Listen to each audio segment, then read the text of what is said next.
बंधुगण जदि आपण छाती में अनेक दिन कफ जमी हो रही जहाँफल आपण बारंबार रोग पड़ुंट गलार कफ जमी हो रही फल आपन को जदि बारंबार काश एलर्जी और ठंडा भली समस्या रोचे यह कारण आम छाती में जमा कफ फल आमको शीघ्र इन्फेक्शन होता है। छाती एवं गलार जमा कफ को काढ़ापी आज मुझे आपन को एक रामबाण घरोई उपचार कहबी जहाँ को बनवा बहुत सहज अटे एवं आपण यह थरे बने एक सप्ताह पर्यंत प्रयोग करें एवं आपण रोग को संपूर्ण ठीक करें। तेबे चलतु जानिबा आजिर एही रेमेडी को आमे केमिति बनेबा एवं एहार प्रयोग किपरि करिबा किंतु ता पूर्व मु आपण माने कहले जदि आपण माने हम चैनल को सब्सक्राइब करनाते तबे तळे थिबा सब्सक्राइब बटन ऊपर क्लिक करी हम चैनल को सब्सक्राइब करनियंतु एवं पाखते नोटिफिकेशन बेल ऊपर निहाती क्लिक करंतु एहा द्वारा आमे जो नूतन वीडियो अपलोड करू ता नोटिफिकेशन आपण माने प्रथम पाई परिबे एवं हम चैनल माध्यम रे बहु किछि सिखणिया जिंस आपण माने सिखिबा को पाइबे। एथिपाई आपण को प्रथम सामग्री रो आवश्यकता पड़िबो ताहा अटे तेजपत्र। तरकारी आदि बनवाई आम तेजपत्र प्रयोग करें प्रायतः समस्त रोषई घर बहुत सहजरे मिल आजिर एही रेमेडी प्रयोग करी देखंतु देखिबे आपण छाती रे जमा कफ संपूर्ण बाहरी जीवो एवं आपण को बहुत आराम मिलिबो।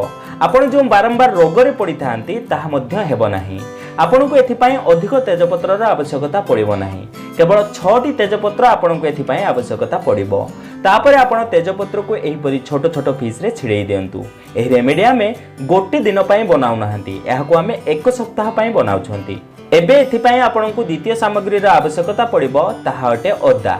एमिति दुईटी बड़ खंड अदा आपण को एथिपाई आवश्यकता पड़िबो। एहा कम बेसी हेले मध्य चलिबो। सर्वप्रथमे आपण अदा को भलो भाबे धोई परिष्कार करंतु तापरे आपण ताहार एहीपरि चोपा काढी दियंतु। एबे आपण अदा को एहीपरि पतला पतला स्लाइस करी काटी दियंतु।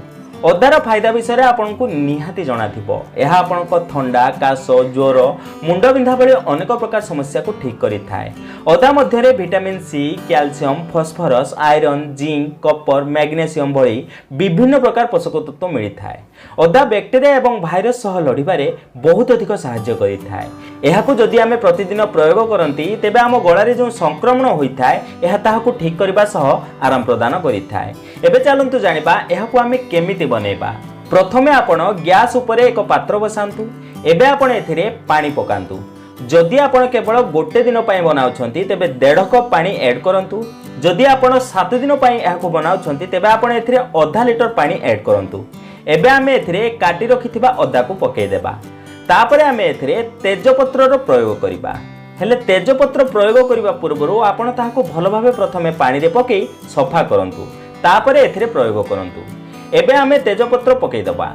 आमे एथिरे आउ किछि सामग्री रो प्रयोग करिबा फल रे आपण को छाती रे जो कफ जमा होई रहिछि एवं सेही कारणरु आपण को जो संक्रमण एवं रोग हेउछि ताहाको आजिर एही रेमेडी सब दिन पय ठीक करि देबो। सेथिपई वीडियो को स्किप न करी शेष जाय निहाती देखंतु। एबे आपण एहाकु बॉयल हेबाकु दियंतु। जदि आपण एहाकु 7 दिन पय बनाउछंती तेबे आपण एथिरे केवल 7टी लवंगर प्रयोग करंतु। एहा मध्ये आपण को इन्फेक्शन आदिरु बंचाई थाए गला संक्रमण रक्षा करि थाए। एहाकु 7 रु 10 मिनिट पर्यंत भलो भाबे बॉयल करंतु। देखिबे एथिरे व्यवहृत समस्त सामग्री तळे बसी जिवो।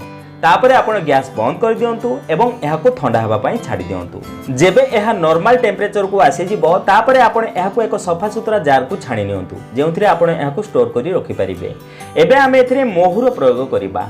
जदि काहाकु डायबिटीज भली समस्या अछि तेबे आपण एहाकु महू बिना प्रयोग करि परिबे हेले ताजा बनै सेवन करंतु। हेले जदि आपण एहाकु एक सप्ताह पई बनै रखुचंती तेबे आपण एथिरे कम रु कम 4टी बड़ चामच महू ऐड करंतु। महू कम प्रयोग कले मध्य चलिबो किंतु निहाती एथिरे महू मिसांतु। एबे जानि नेबा आपण एहार सेवन किपरि करिवे।